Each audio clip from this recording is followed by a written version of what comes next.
குடும்பத்துக்காக மழைன்னு பார்க்காம, வெயில்னு பார்க்காம, காத்துன்னு பார்க்காம ஓடி ஓடி உழைக்கிற என் அப்பா மாரி இருக்காங்க. எங்க அண்ணா மாரி இருக்காங்க. அவங்களுக்கு தான் இந்த ஸ்டோரி. ஒருத்தர் வந்து இருந்தாரு. அவரோட 12 வயசுல வந்து சின்ன வயசு 6வது 7வது படிக்கும்போது அவங்க அப்பா வந்து இறந்துட்டாரு. அவங்க அப்பா இழந்த உடனே என்ன பண்ணாங்க, அவனோட படிப்பை வந்து நிறுத்திட்டான்.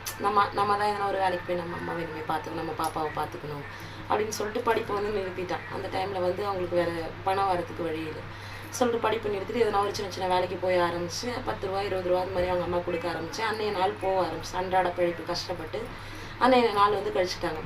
கொஞ்சம் வருஷம் கழிச்சு ஒரு நல்ல வேலையில் அவர் 6வது படிச்சு ஆஃபீஸ் பாய் மாதிரி ஏதோ ஒரு வேலை வந்து நிரந்தரமாக கிடைக்க ஆரம்பிச்சது. வர காசு சேர்த்து வச்சு சின்னதாக ஒரு வீடு கட்டினாங்க. கூரை வீடோ ஓலை வீடோ ஏதோ ஒரு சின்னதாக ஒரு வீடு கட்டி அவங்க அம்மாவுக்கு பாப்பாவுக்கு கொடுத்துட்டாங்க. அதே வேலை கொஞ்சம் ஒரு நல்ல ஒரு வேலை கிடச்சிது. நல்ல சம்பளத்தில் ஒரு வேலை கிடச்ச உடனே அப்புறம் வந்து அவங்க பாப்பாவுக்கு வந்து எல்லாமே எடுத்து வைக்கிறது போகிறதுன்னு சொல்லிட்டு சம்பாதிக்க ஆரம்பித்தாங்க. போன உடனே சம்பாதிச்ச உடனே ஓரளவுக்கு அவங்களால முடிஞ்ச அளவுக்கு கொஞ்சம் நல்லா தான் வாழ்ந்துட்டு இருந்தாங்க. அப்போ நீங்களே பாருங்களேன், அவங்களோட 12 வயசுலேருந்து அந்த 25 வயசு வரைக்கும் அவங்க அம்மாவுக்காகவும் அவங்க தங்கச்சிக்காகவும் தான் அவங்க வாழ்ந்துருக்காங்க.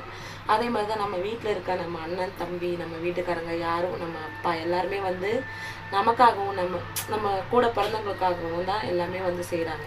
ஸோ அவங்களுக்காக அவங்க கூட ஓட முடியலனாலும் பரவாயில்ல, நம்ம இதுக்கப்புறம் வர நம்ம குழந்தைங்களுக்கு வந்து சொல்லிக் கொடுங்க. இந்த மாதிரி நம்ம அப்பா கஷ்டப்பட்டுருக்காரு, நீ இப்படி இருக்கக்கூடாது, நல்ல மாதிரியே படிக்கணும் அப்படின்னு சொல்லி சொல்லிக் கொடுங்க. என்னோட சேனலை சப்ஸ்கிரைப் பண்ணிக்கோங்க.